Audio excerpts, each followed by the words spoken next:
بسم الله الرحمن الرحيم أبا وناكسن داوديال كسو دوادا برنامجكا ورarka Soomaalida qodobada caawa aan idinkugu hayno waxa kamid ah wadin Soomaaliyeed oo kooxa burcada ay ku dileen dalka Koonfur Afrika iyadoo oo dawladda dalkaasi ay wado qorshe ka dhan ah soo galootiga baarlamaanka Soomaaliya oo biri yeelanaya mid kamid ah kulamada ugu adag kaasi oo lagu dhex dooran doono gudoomiyaha cusub qaar kamid ah xildhibaanada mucaaradka oo si adag kaga hor yimid doorashada biri iyagoo eedaymo u jeediyay madaxtooyada Soomaaliya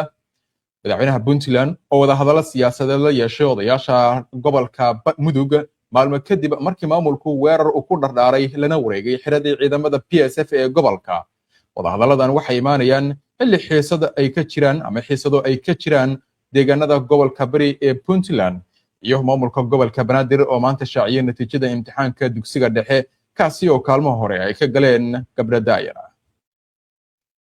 dhammaan qodobadan iyo wixii nagu soo kordha ayaan idinkugu soo gudbin doonaa barnaamijka wararka Soomaalida soo dhawaada mar kale daawadayaal caawa wararkana waxaan ku bilaabaynaa muwaadin Soomaaliyeed ayaa lagu soo waramayaa in kooxa burcada ay ku dileen dalka Koonfur Afrika iyadoo oo dawladda dalkaasi ay wado qorshe ka dhan ah soo galootiga wararka ka imaanaya dalka Koonfur Afrika ayaa sheegaya in muwaadin Soomaaliyeed lagu magacaabi jiray Khalid Xuseen Axmed lagu dilay xalay dukaan uu ka shaqeynayo oo ku yaala deegaanka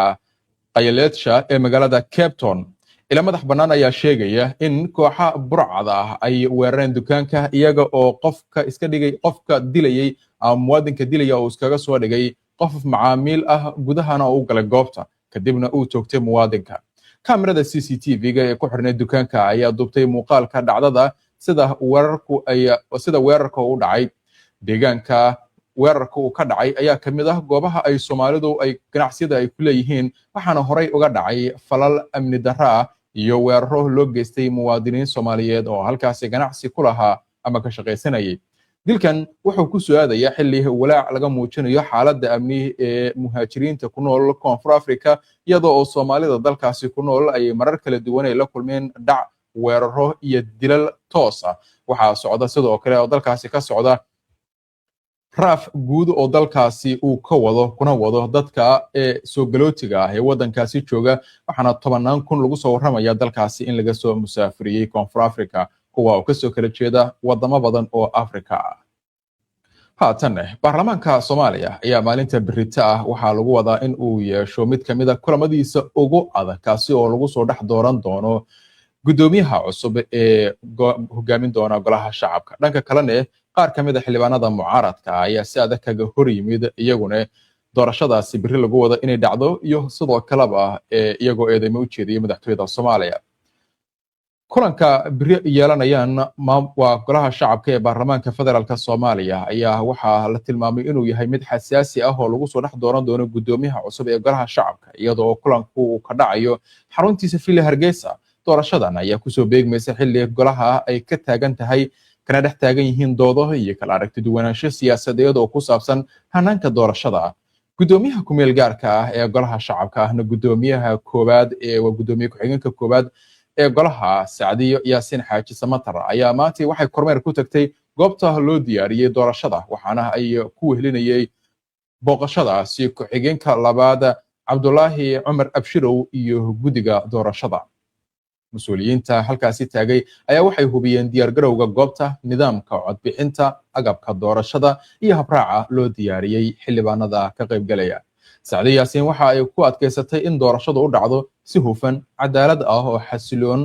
iyada oo la raacayo xeerarka iyo habraacyada golaha shacabka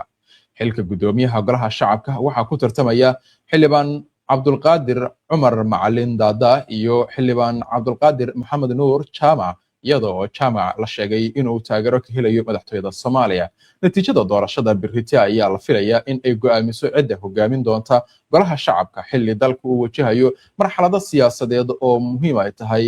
lana baahan yahay in arrimaha doorashada iyo guud ahaanba dalka xalkeeda qayb laga qaato iyadoo oo muhiimada ay la xiriirto doorashada gudoomiyaha doorashooyinka iyo jihada siyaasadeed ee dalka dhanka kalena xildhibaanada mucaaradka ah ayaa iyagu weli waxa ay walaac ka muujinayaan doorashadan iyo hanaanka doorashada waxaana la filayaa in si adag ay uga qayb qaataan codbixinta ay saameyn ku yeelan karaan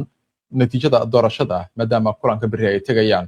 xildhibaano ka mid ah mucaaradka qudhooda ayaa dowladda Soomaaliya maanta waxay ku eedeeyeen in ay ka soo horjeedaan hanaanka doorashada kadib shir jiraayad ay ku qabteen magaalada waxaana ay ka hadleen doorashada guddoonka cusub ee beri lagu wado in ay ka dhacdo magaalada Muqdisho xildhibaanadan waxay sheegeen in ay ka soo horjeedaan doorashada iyagoo ku eedeeyay natiijada in horey loo sii ogyahay sida hadalka u dhigeen oo dhanka dowladda ah xildhibaan Yuusuf Gamaadiid iyo xildhibaan Xasan Cabdi Ismaaciil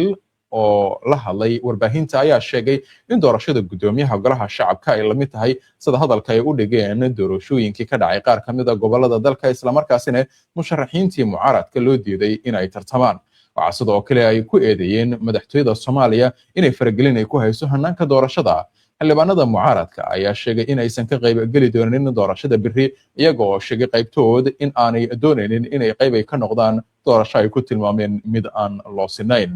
guddoonka waa go'aankan ayaa waxa uu ku soo beegmaya xilli magaalada Muqdisho ay ka socoto qabanqaabadii ugu dambeysay ee doorashada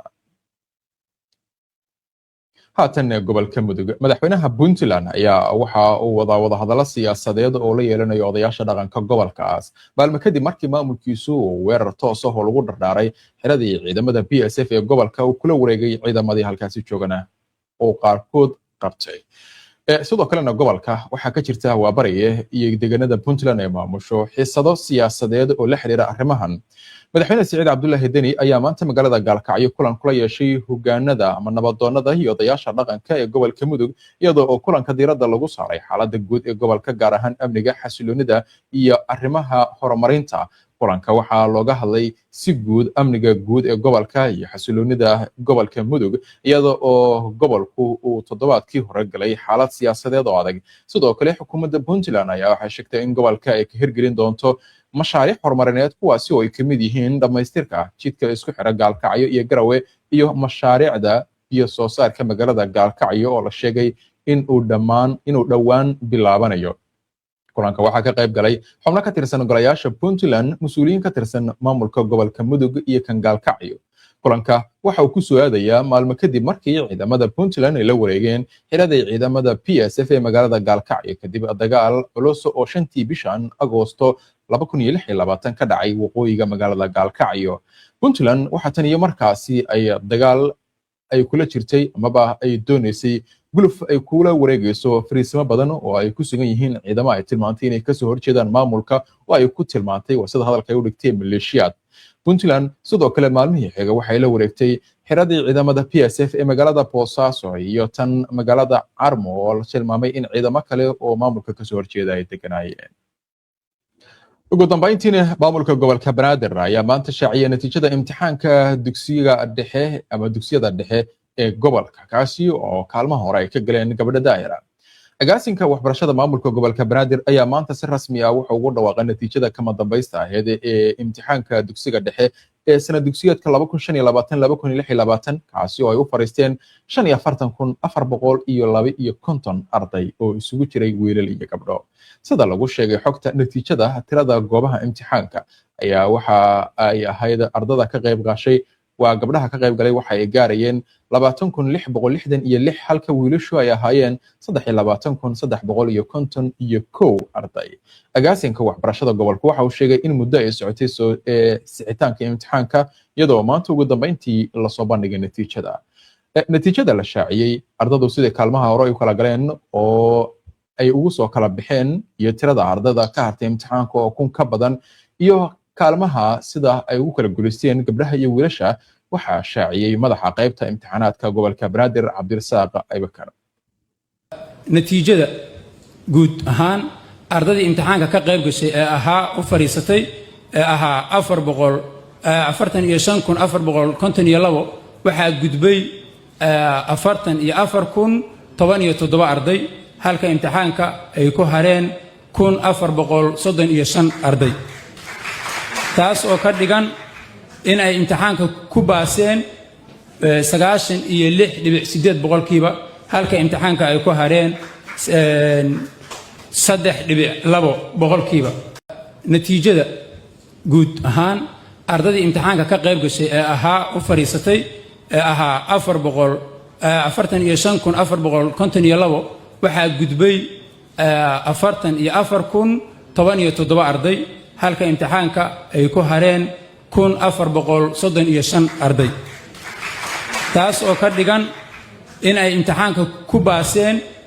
96.8% halka imtixaanka ay ku hareen 3.2% natiijada